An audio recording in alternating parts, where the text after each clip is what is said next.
Hi, I'm Cara Natterson. And I'm Vanessa Kroll-Bennett.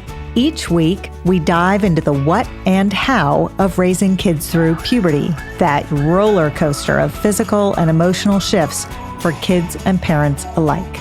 Combining reliable science and relatable parenting strategies, we will all learn about, laugh about, and yes, maybe even cry about adolescence, ours and theirs.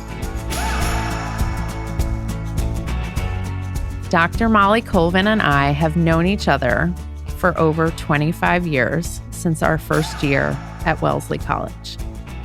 That was long before she was Dr. Colvin, a clinical psychologist with a PhD in neuroscience.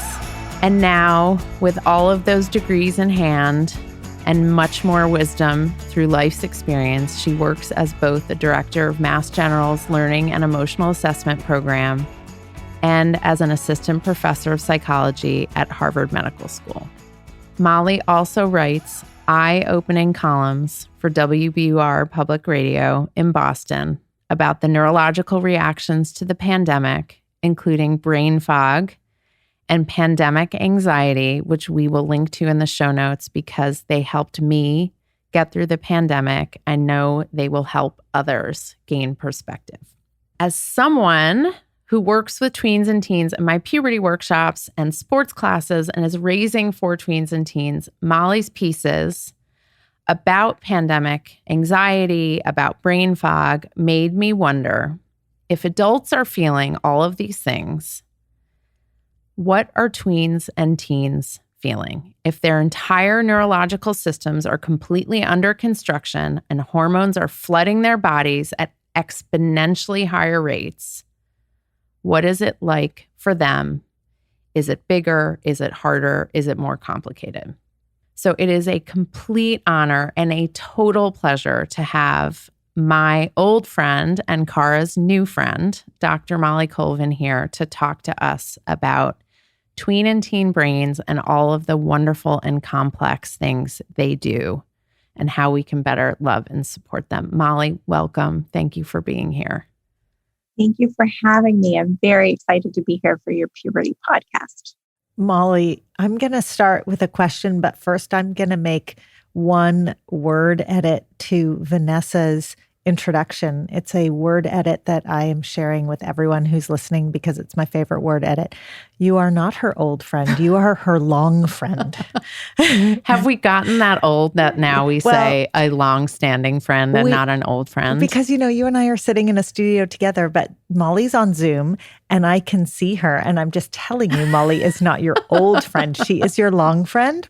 And not that if she was your old friend, I would be thrilled to have her too. Yes. But Molly looks the same as she did 25 years ago. I will say that. I'm guessing that is correct. Yes.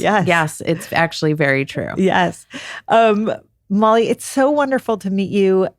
Vanessa, for as long as I've known Vanessa, has raved about you and your fund of knowledge. And so I would love to start by having you give just a brief overview of what the tween and teen brain are doing right now in the years of rapid growth. And, I love that I get to ask you this question because it's your turn.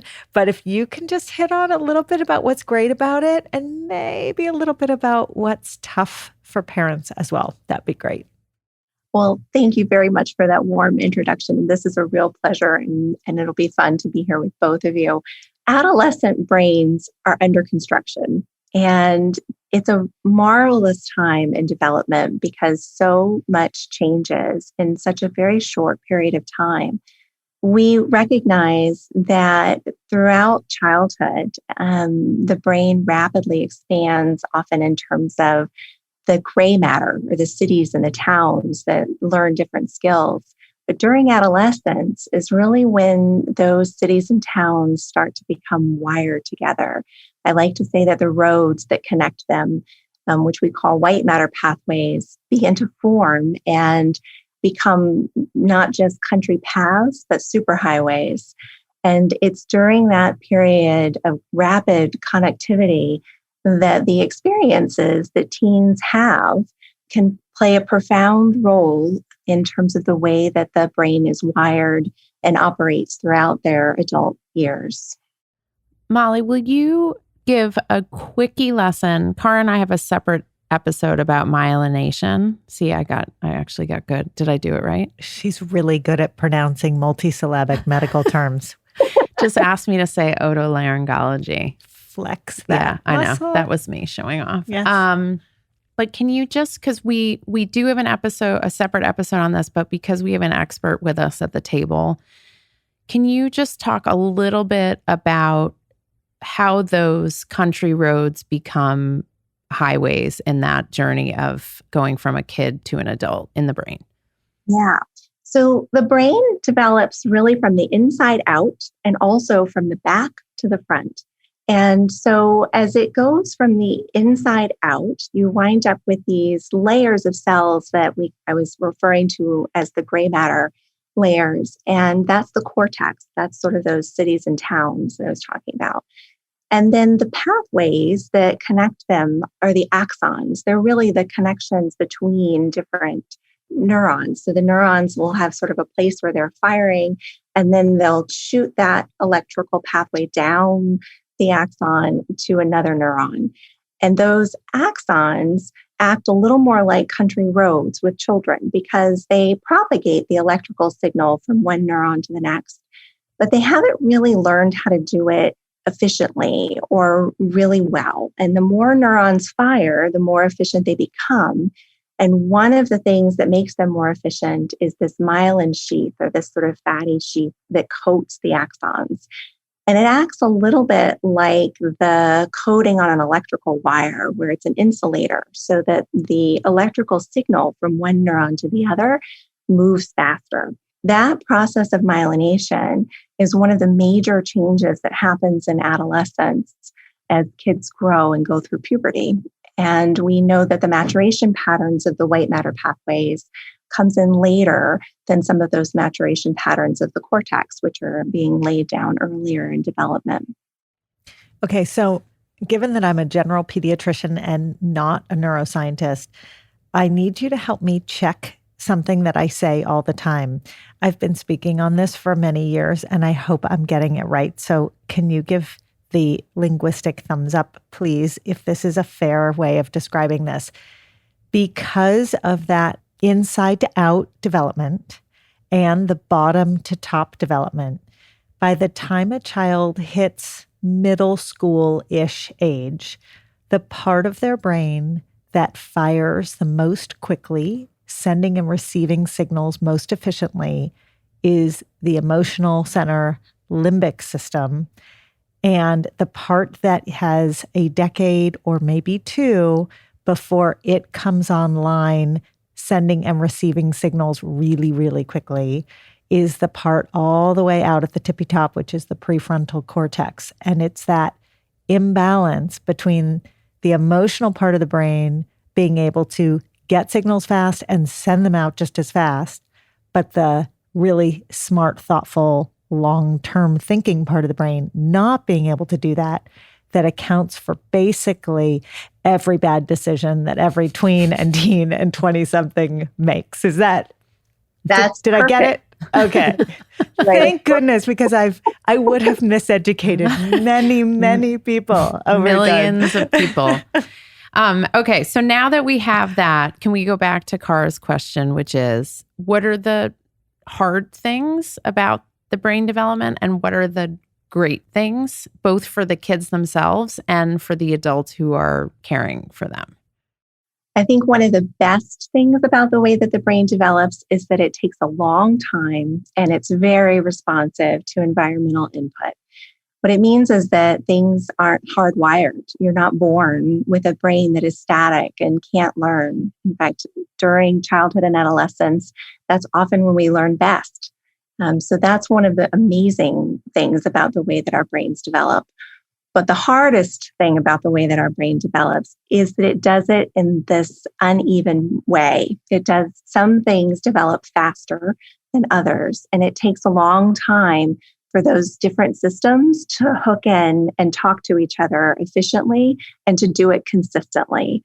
So one of the things that I often say about teenagers in particular is that they are consistently inconsistent. So there are some days where you will literally see the neurons kind of firing and you're like, oh, they've got it. And then the next day, under very similar circumstances, they don't. And that can be very frustrating, I think, for parents.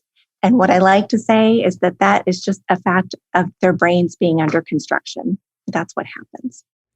So counseling patients, maybe with the inconsistency, as hard as that can be for adults to be patient with it. I will acknowledge my own impatience with the inconsistency. I'm like, what do you mean? Like, you could handle this yesterday. Why can't you handle it today? I know you think your job is done, like in a certain little corner. God.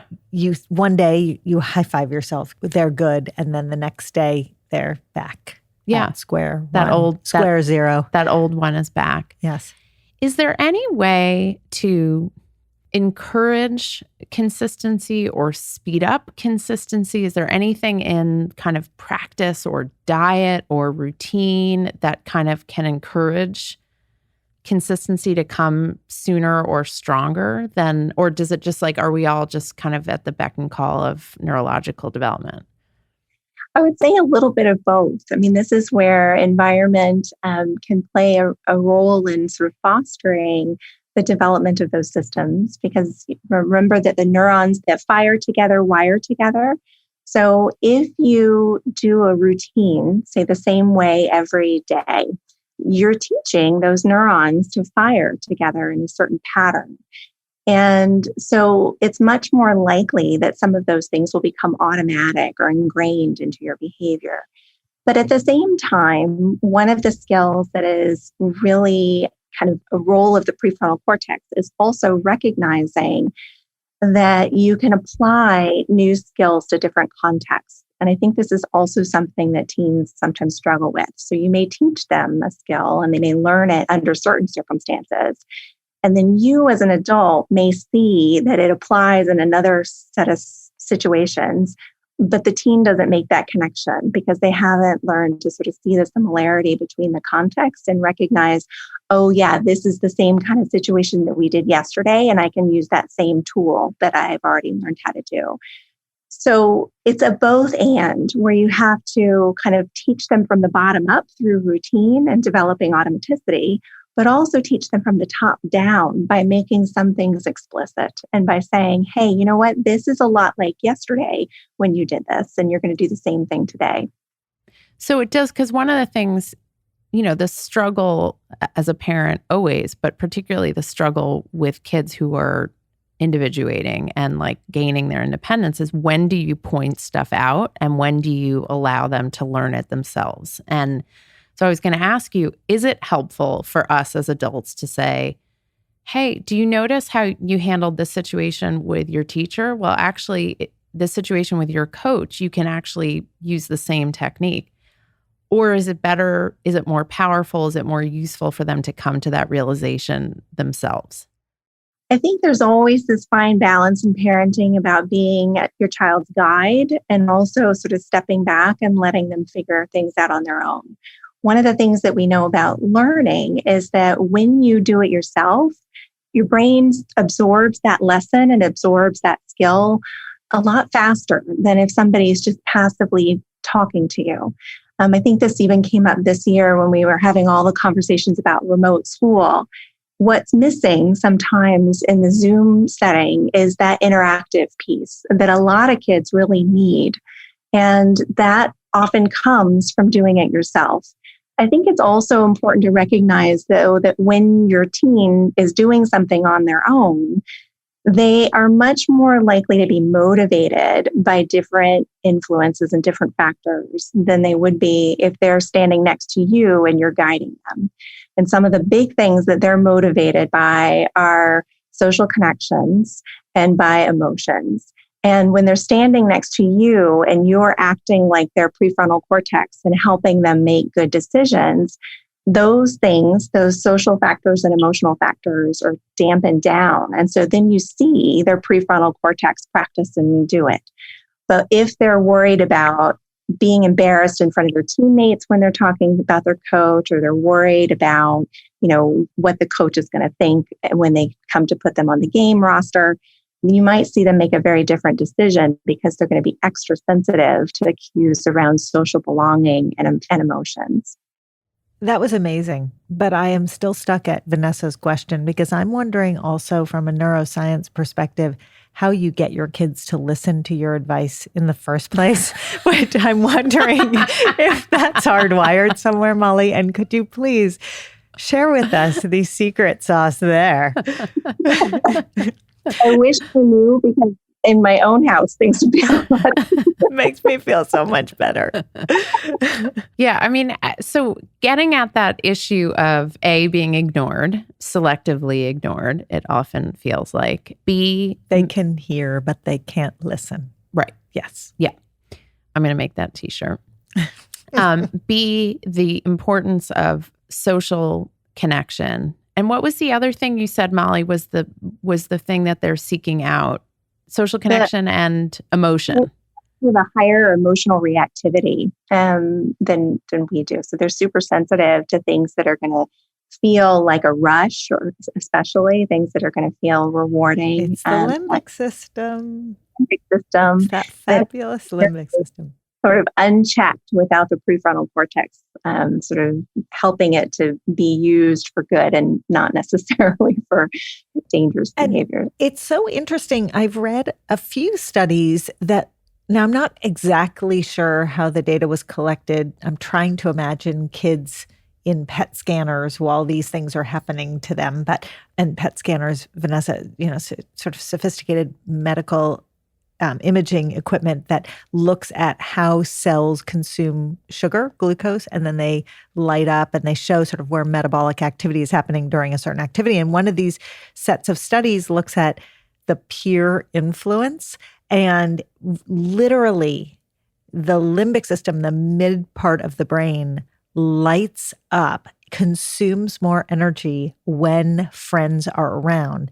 I have always struggled to imagine the clinical setting where that's being tested. Like, do you have a bunch of friends walk into the room? Or are you on a phone? And are you on social media with your friends? Or how's it all working? But it literally lights up, which is amazing because it turns, tell me, Molly, if I've got this right, but it literally turns up the volume of that part of the brain. So everything that's happening there and that whole emotional response is amplified, which has always been the reason I understood that a kid could sit at the dinner table with their parents and walk through all the right answers to all the tough questions of, are you ever going to drink and drive? And when you go to this party, are you going to be, careful? And are you going to have sex? And you're going to do this? And they know all the right answers because their limbic system is turned down. And then they go to the party like an hour later, maybe, and their brain is metabolically totally different.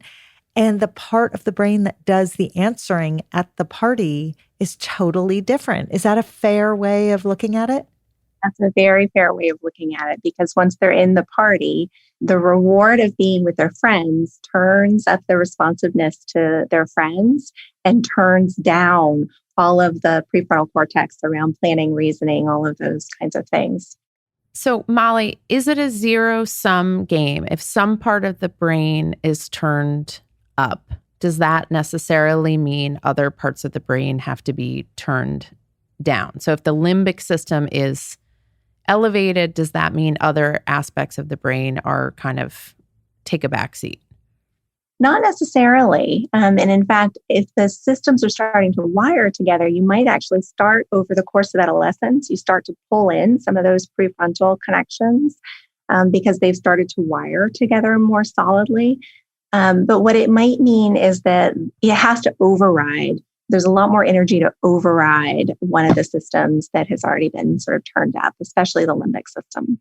So do the conversations at the dinner table where you have a totally mature and constructive conversation about healthy decision making, even though they may go and make different decisions with their friends at a party a couple of hours later, is that conversation still creating a neural connection between the limbic system and the prefrontal cortex down the road?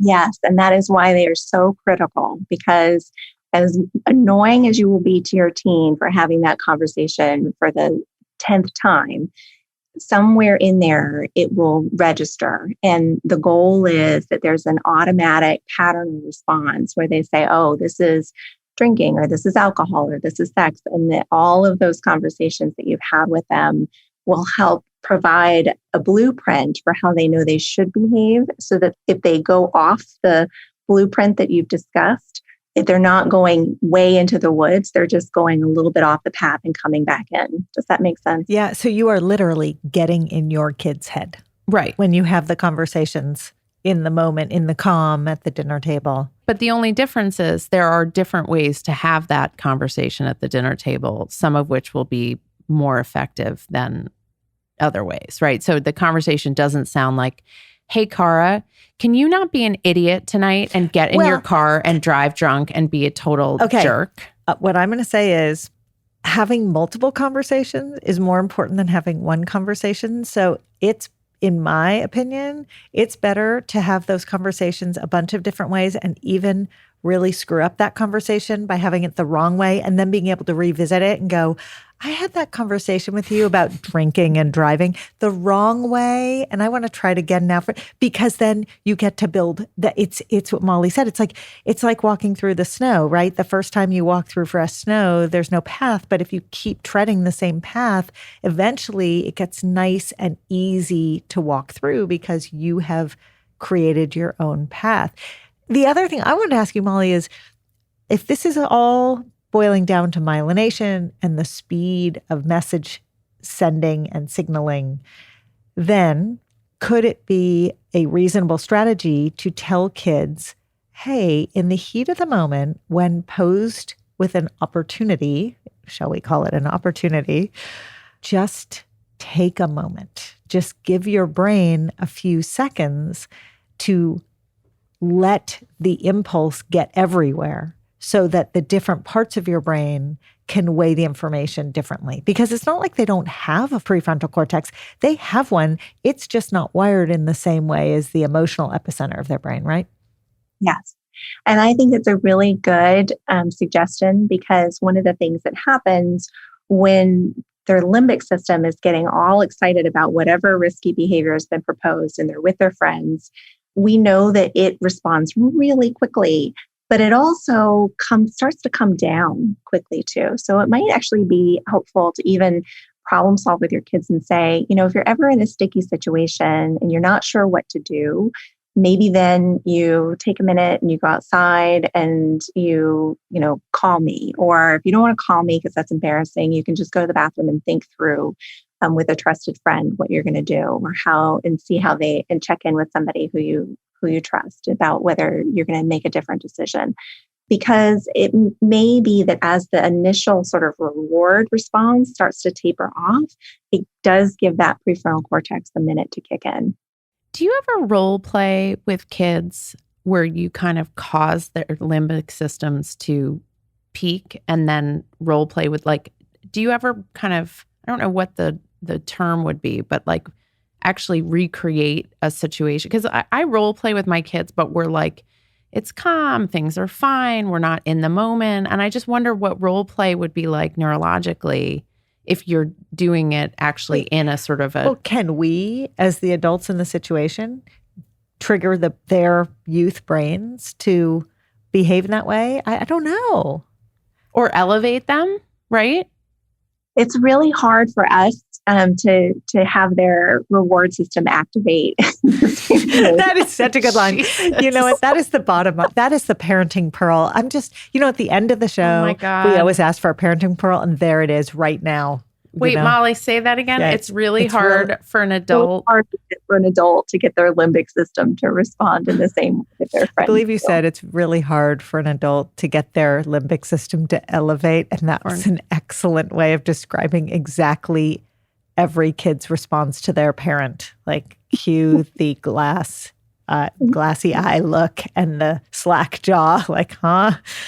So let's go back to let's tie that to the question of being listened to, or at least being heard, right? Is that why we have trouble getting our kids to hear us or listen to us because we don't sort of like alert their systems in the same way?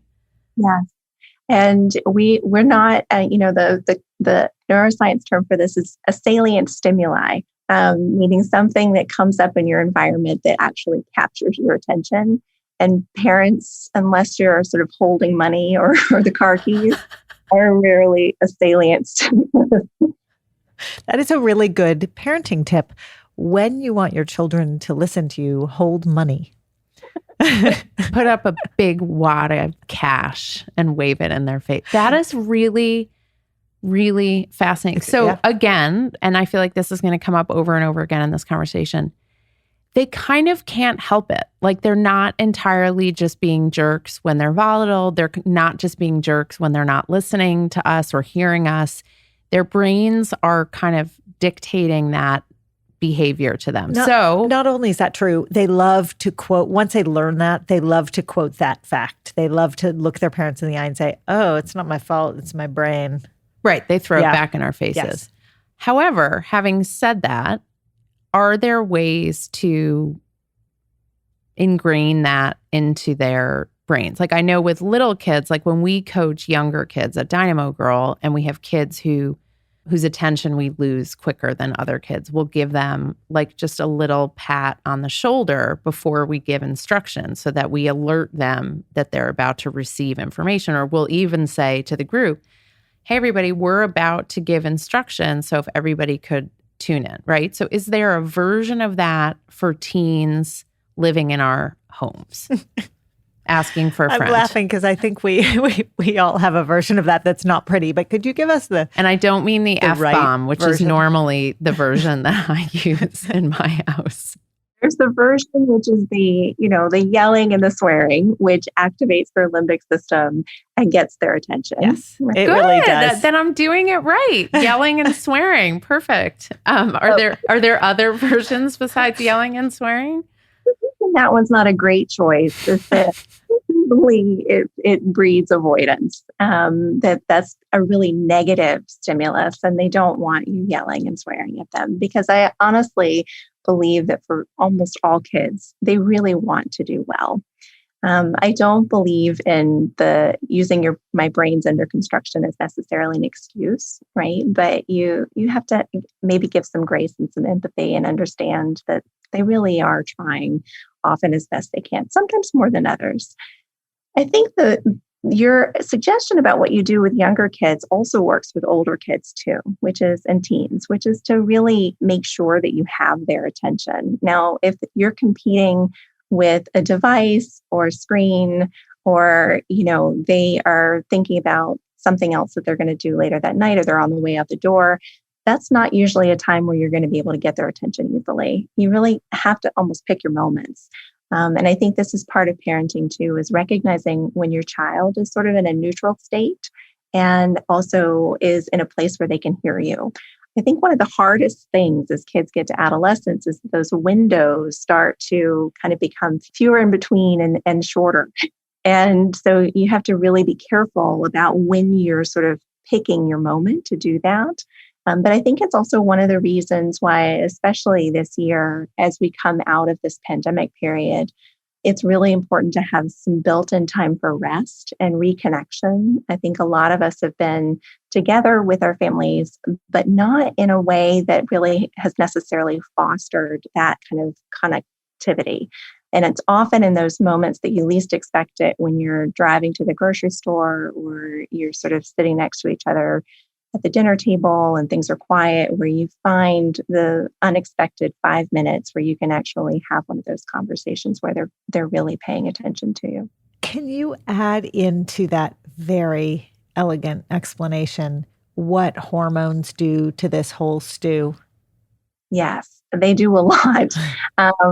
So I think, we talked about how the brain sort of develops from inside out and it goes from front to back. And one of the major things that happens during adolescence is the myelination and the development of the pathways that connect the different regions of the brain.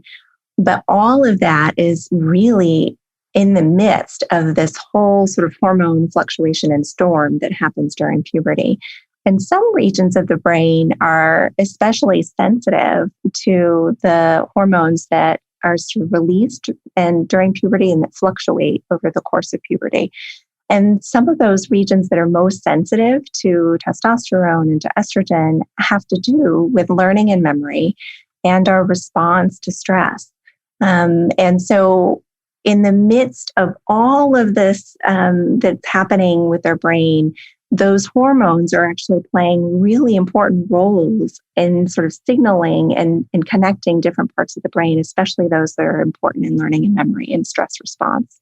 And do I have this right that it's the presence of the hormones, but it's also the surges, the peaks and the valleys of the hormones? Because it's not like there's a nice drip of hormone that steadily increases over time as kids enter puberty, but really they get a wave of estrogen or they get a wave of testosterone, and it's the chemical makeup of what is surrounding all those neurons in the brain is shifting quite dramatically, right? Depending upon if you're at a peak or if you're at a trough.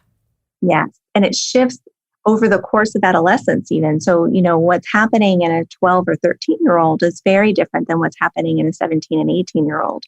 So it's over the long term and the short term that you're getting these kind of waves and fluctuations. And what's even more complicated about it, and this is where I think the pediatrician has a lot of expertise too, is that they all get there in their own time. So you can't necessarily expect that, every 13-year-old is going to be the same. And even for parents who have multiple children, what happened in your oldest might be very different than what happens in your youngest, because they all kind of get there in their same way, but in their own time. And that has a lot to do with puberty and when those hormone fluctuations happen. Yeah. I mean, I feel like the group that is best equipped to understand a little bit about how this feels are women who have recently had babies and can remember how it felt to experience those tremendous hormonal shifts, because that's really a lot of what is happening in the postpartum period is similar to what's happening in that pubescent brain, right? We also have a lot of women who are asking us to talk about, and I think we have one guest who's going to come on and actually do this specifically, not from a scientific perspective, but as a writer on girls and as a mother of a girl, about what it's like to have a hormonal daughter in your house and be either premenopausal or menopausal and parenting while both of you are going through these roller coasters. Right. The short summary of that episode is it's very fun. It's a barrel of laughs. Molly, I just want to ask, can you speak specifically, if possible, to the impact of estrogen in the brain versus the impact of testosterone in the brain? Is that a fair question to ask of you? Estrogen and testosterone do play very different roles in terms of brain development. And what we know is that it's one of the reasons why girls and boys may respond differently to stress and may also have differences in learning throughout adolescence. One of the regions that is, or one of the networks in the brain that's sort of most sensitive to the estrogen and testosterone is called the HPA axis, or the hypothalamic pituitary adrenal axis, which is really responsible also for our response to long-term stress. It releases some hormones in our brain that help the brain respond to chronic stress. And there's a complicated interaction between estrogen and testosterone and cortisol, which is what's sort of regulated by that HPA axis. And we don't fully have the mechanisms of that worked out. And I'm not a neuroendocrinologist, but broadly speaking, it means that also over the course of puberty, and for boys and girls may respond differently in terms of chronic stress and have different sensitivity to what's happening within their environment. That's great. So speaking of stress, we're 18 months into a pandemic. Each of us had children in different learning settings over the course of the past year and a half, some in school, some out of school, some hybrid. We had, different learning environments, but we can say in general that all of our kids experienced higher levels of stress and worry, no matter what their specific situations were. What is the impact of stress in general? And what do you imagine or already know to be the impact of stress from the pandemic on tween and teen brains? So the data on this is still emerging, but it's concerning. And I think the overall pattern is that for most children and adolescents, there was some increase in stress over the course of the last 18 months.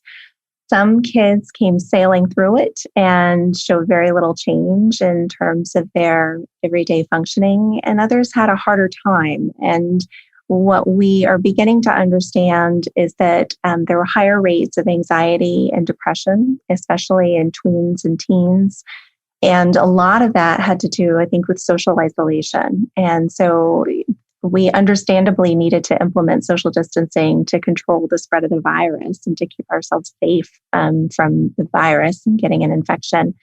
But for teenagers who really are most interested in social connections and need those social connections in order to do their individuation and figure out who they are and identity development, this has been especially challenging. And I think that has then increased some of these rates that we've been seeing about mental health concerns in teens, especially.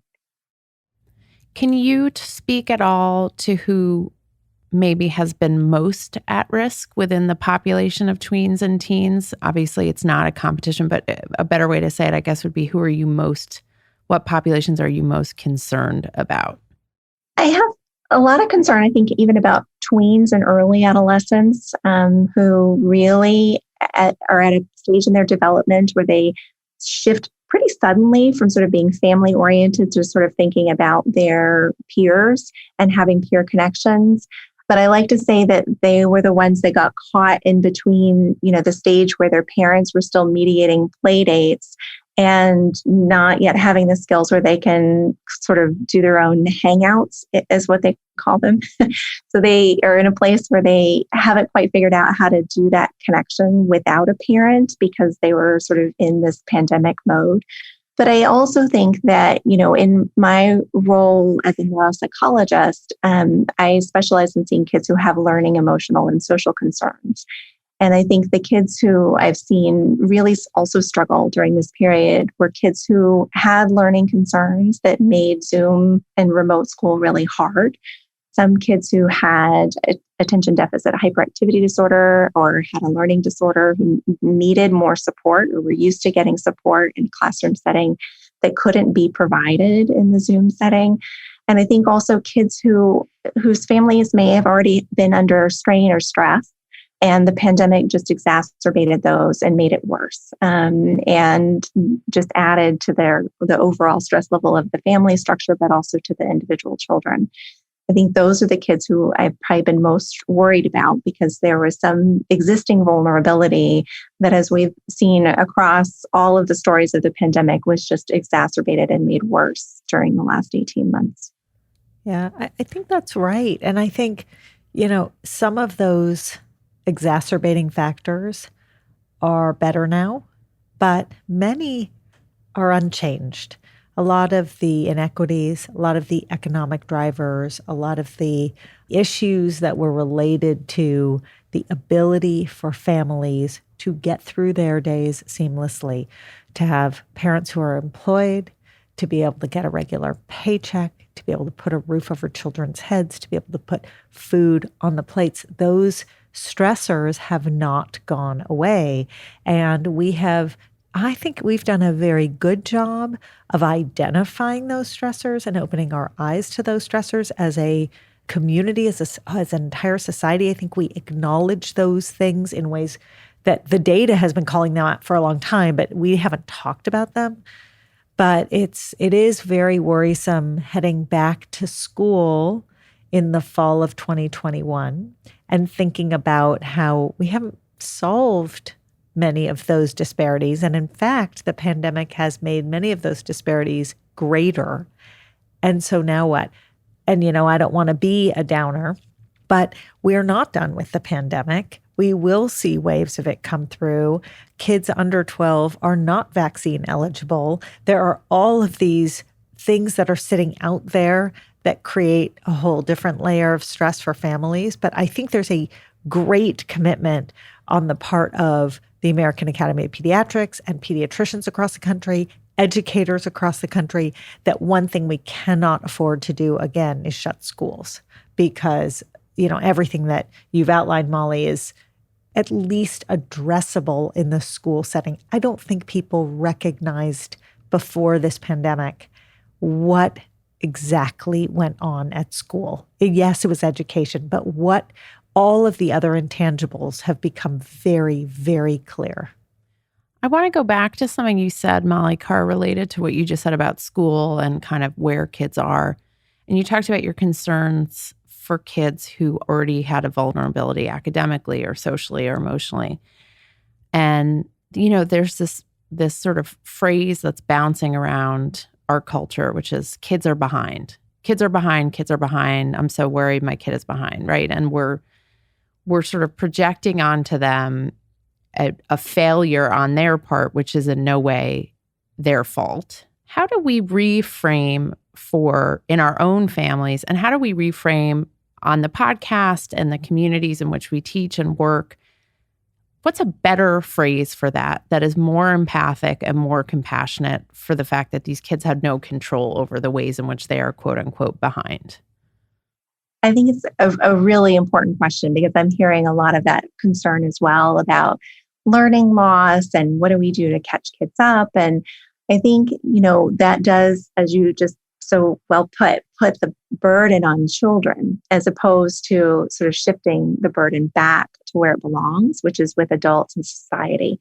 And having a plan about how we are going to recognize that, yes, in many school districts, kids didn't get as much instruction time, and the curriculum may have been altered to sort of fit the remote learning setting or environment.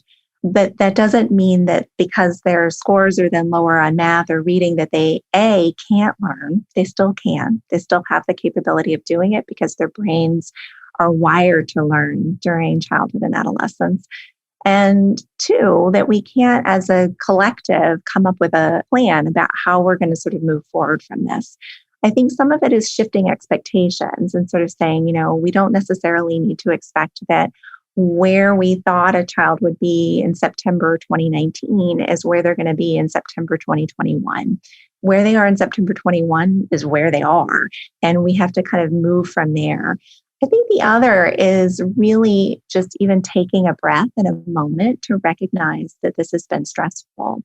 And I think one of the things that is, I'm spending time talking about even with kids these days is what their experience has been like for the last sort of 18 months. I think it's really important to ask them. And some kids, as I've said, have sort of sailed through it and sort of feel like, this is no big stress and everything is okay. And others will honestly tell you, this was really hard. And I think giving them a space to say that and to do that teaches a really important set of skills around resilience and how you talk about your emotions and how you go through difficult things. Because as much as we would like for our children to go through life without ever experiencing challenges, they will. And one of the things we can do as parents is give them language and skills and tools to face those and to come through those in a healthy way. And this is, for better or for worse, a wonderful opportunity to help them start those conversations. Yeah. And it's a silver lining that we all promised ourselves we would hold on to a year ago. And I think it's important to remind ourselves now that we have to hold on to it. That description that you gave of where they were in 2019 and where we thought they would be in 2021 versus where they are, and taking the moment to just go, okay, this is the reality. That's actually the circumstances are terrible and I don't wish them on anyone, but that's actually a healthy way of raising children, to look at who your kids are in the moment. And instead of pre-programming what you think they should be or trying to strategize a path to get them to where you think they should be, to, sort of parent a little bit more in that vein. So there's this, this terrible silver lining, but a beautiful silver lining to all of this. As my grandma Flo used to say, Nessa, it is what it is. And she had a really hard really hard life. And that was her philosophy. And it got her through all sorts of tough stuff. It's like, tough shit, kiddo. This is the way it's going to be. And you got to just accept it. And I think on some level, it's harder for us as adults, as you said, Cara, than it is for the kids to accept the reality. And it's our stress about what they are not or what the situation is not that feeds their stress rather than the other way around. I mean, it's so interesting. My daughter, who is going to be a senior in high school this year, has sort of reframed the duration of the pandemic in her mind. And the way she has framed it is, I had ninth grade in school. And if I don't get my senior year in school, I will be going from being a freshman in one school setting to a freshman in another school setting. The time has expanded. It has, right? And I keep going, no, where this was a limited, but the perspective is so different. And so it's interesting because the is what it is. It has different boundaries. It has different feelings. It has different settings. And, how a story of an 18-month-old pandemic has become a 4-year pandemic is sort of an interesting description of the teenage brain. Well, because every day when you were a teenager, every day felt like epic. Like so much could happen in one day. Your entire social life could be changed for better or worse. Your perspective on your academic future could be changed for better or for worse. And so it makes sense to her that she feels like she could potentially be going as a freshman in high school to a freshman in college. Right. And she's not unreasonable in the sort of, the teen brain has the incredible capacity to project. They can project in all sorts of directions and onto all sorts of people. And it's a very interesting skill set in and of itself. I mean, I think one of the things that might be helpful in the context of this conversation is just to make a nod to the fact that having a brain that is not balanced, a brain that does not send signals evenly throughout, that is highly charged in the middle and sort of a little bit low energy in the periphery, that's the same brain that can innovate incredibly well, that can discover, that can literally think outside the box in ways that none of our brains can. And that is the magic of this brain. And in the context of the pandemic, I think coming out of a very scary and very dark period, and let's hope we're coming out, right? We have a whole group of kids with brains that are wired to think about solutions and prevention strategies. And I think the world will be a different place in 10 or 15 years because these brains went through this pandemic now. Molly, speaking of missing out, if we take Cara's daughter's perspective, which is like there's a whole host theoretically of experiences that she will have never had.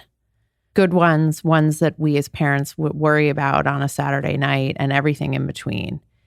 How do we make up for that? How do we supply those? How do we create opportunities? Or do we not? Do we just accept that those are missed things and assume that at some point in life? Like, talk us through how we refill their adolescent experiences when they have missed 1, 2, 3 years in that time frame. Do we need to? And do we need to? And do we need to? I think the question I would ask too is, do we need to? I mean, I think in some ways, what we are facing is probably, an amplification of what our parents went through too, in that they were looking at us and realizing that the way that we were growing up and what we were being exposed to was different than the way that they had been brought up and what they had been exposed to. I think that this was so radical and unexpected and upsetting and traumatic for all of us that sort of shifts things differently. It makes it feel like it has a different weight, and it certainly has a different emotional valence to it. It feels different to us. But to some extent, this idea about what we thought their experiences were going to be like, we almost need to let go of that a little bit and let it be what their experience has been, while also recognizing, that some kids may need a little bit more guidance or a little bit more sort of molding or shaping if they sort of missed out on key critical periods.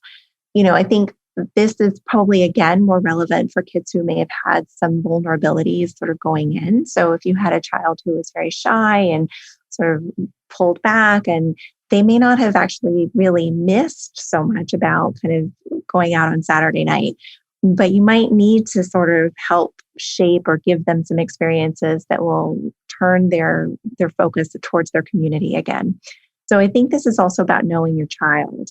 And it's the same struggle you've probably had since you started parenting, which is to recognize their strengths and also their growth edges. And where their growth edges are, you want to push without pushing too far. That's a great term, growth edge. So it's not a strength and a weakness. It's a strength and a growth edge. Where they need to grow a little bit. Mm-hmm. That's really helpful. So, but are there certain skills, like forgetting the kegger on a Saturday night, or like the first date at the movies, or the like hanging out at the mall? Are there certain skills that they have? For the most, I mean, I'm going to push back even on your question, because this pandemic happened in 2020 and 2021 when they had social media and phones. And in fact, social media and phones are the lowest common denominator in this. Kids have that more in common than they have anything else in common. And so I would push back a little and say that we have lumped onto them all of these missed moments that some were missed, don't get me wrong, prom, but many were not, because they were socially engaged. Many were socially engaging. Right, but there are skills that are developed amongst kids that are not developed online. 100%. And I'm not one to poo-poo, Instagram and texting and social media and Snapchat. I've watched my kids be supported and uplifted, playing video games with their friends all through the pandemic. 100%. But I'm wondering, that can't replace everything. And Molly, as you said, for these kids this age, it's about social connection and emotion, and some of which they can get from virtual experiences, non-traditional experiences, whatever it is. But there must be skills and aspects of development they get from like being together in person, right? Which is why school, for sure, being in school was more valuable, or we realized how important being in school was than being online. Can we assume, like a physical therapist once said to me after my kid broke his collarbone, and I said, does he need to do PT? And he said, his life is PT. You don't need to put him in PT. He will naturally redevelop the skills. Do we assume that that is also the case for our tweens and teens, that life will ultimately imbue them with those skills that they have missed out on? I think so. I think for the majority of teens, they will have the experiences and they will continue to develop. So, we talked a lot about how the brain is very responsive to external experiences and from input from the environment. But the other thing that we know is, and Kara can talk about this too, is about how the brain sort of follows a distinct pattern also in terms of the way skills evolve over time. So, for example, most kids across cultures kind of have the same milestones at the same time in terms of learning to walk or learning to talk. And it will happen. If you learn one skill, then the next skill sort of follows right behind it. The timelines may be different for some of our teens in terms of skills around independence and being able to be comfortable sort of navigating certain circumstances on their own. And maybe a little later than we thought they were going to get there. But I like to think that the kind of the patterning, especially around the prefrontal cortex development and the decision-making and planning and time estimation and context and all those skills we've been talking about in this conversation will still come online and still have an opportunity to be challenged and to grow. But it may happen on a slightly different timeline than we expected it was going to happen. I think that's right. I think, puberty, we always talk about the physical nature of puberty is, you get what you get and you don't get upset. It comes whenever it wants. It, comes early, comes late, it comes in whatever order. The brain is the opposite. The brain is you can, up until now, I would argue you could almost set a clock by it. We do in pediatric practice. We have these milestone charts. And if you don't meet the milestone by a certain age, there's an investigation into why. And those milestones do not end when you walk, right? They go all the way through the toddler and the preschool years. And so likewise, there are these milestones that we see in school age kids and in middle school kids and in high school kids, and they're reaching them too. I wonder if the answer to your question, what are they missing, is more along the social feedback lines. They get some feedback on Zoom and through FaceTime and through social media, but that actual physical feedback. So I think a lot about body odor. And, if you don't know you smell, you don't know you smell. And if you've been in your room for the past 18 months, no one's giving you feedback, right? And so from a neurodevelopmental standpoint, that is a skill that you will have to learn to take that feedback and to figure out what to do with it, and maybe to consider using a bar of soap in the shower, right? That skill is going to be delayed for kids who have not been out and about. But those are the types of, it's all the social feedback pieces that are sort of a little more physical to me, that are probably on a later course. But I agree with Molly. I think they will come for most kids. The ones I worry about are the ones who did not stay socially engaged. And there are a large group of children actually that they did not stay socially engaged for a number of reasons and have sort of found themselves on the social sidelines for a while, and getting back into that pool is so critical. And I think that's why schools have just simply said, we are reopening. They are going to get there. So Molly, I want to end with a question that connects to what Cara just said, which is many of us have children in our homes who by choice or by circumstance were kind of socially sidelined. And maybe kids chose not to even go back to summer camp this summer and have stayed home, right? They're kids who have been kind of cocooned at home. So for those kids, putting our own expectations or experiences in our own adolescence aside, but just wanting for them what's healthy for them, how do we begin to help those kids go back into the world? What are a few things we can say to them? What are some ways we can help guide them back into places and circumstances where they do get that kind of social and emotional input and access? Great question. I think this is where, it's going to be a combination of two things. You have to sort of know your child and sort of know what they're ready for, and then also provide opportunities. I think the idea about, going back into extracurricular activities in whatever form that is in terms of your child's interests is going to be really important this fall, so that they are actually spending more time sort of outside of the house, and hopefully they will be back in school in person and also getting some of that socialization there. But I think kind of expanding their social world is probably important right now, but you also have to know your child and know the pace at which they can do that. I think a little bit about, recovery from the pandemic. It's a little bit like, when you're starting a new exercise routine and you're sort of, your muscles have, say, atrophied over the course of a period of time because you haven't used them. And now we're also just starting back up again. And I think people have rightfully sort of talked about how that can feel a little bit overwhelming and a little bit exhausting as we kind of come out of this cocoon. And so I think it is important to go slowly, and to make time and space for even recovering, and sort of if you find yourself a little breathless, then maybe you need to pull back a bit.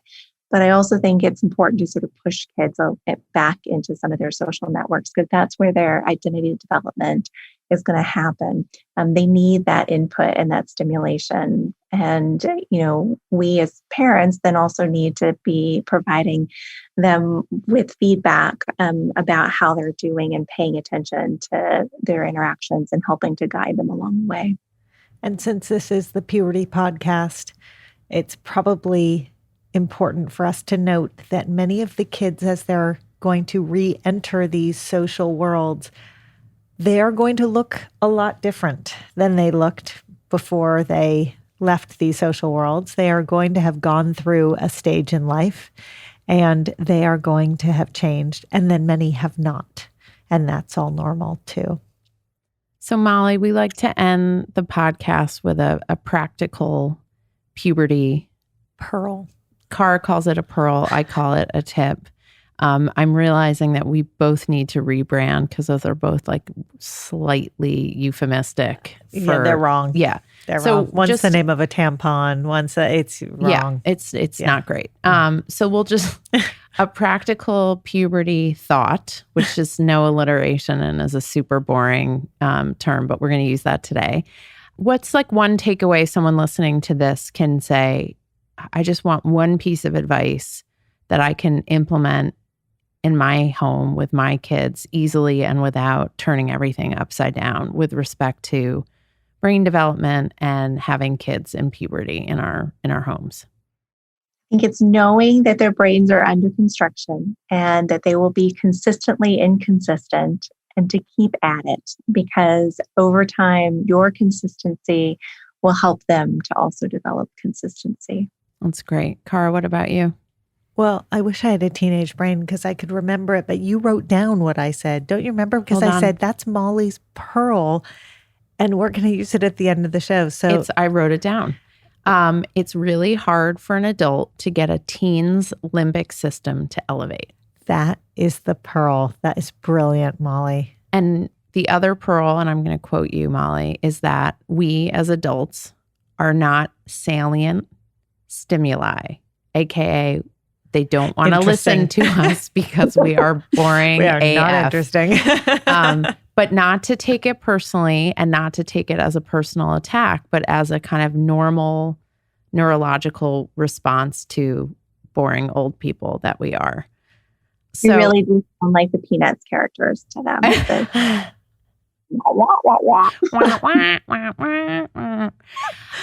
Molly, it is so wonderful to have you here. I hope you will come back and visit us again. That's so much fun. So lucky to have you and your wisdom and your kindness, and you are just a model and empathy for our tweens and teens. I'm going to imitate your tone when my kids get home from camp. You're going to tap into your inner Molly. I'm going to tap into my inner Molly. Absolutely. Thank you so, so much. We loved having you. Thank you. I love being here. It's great to see you.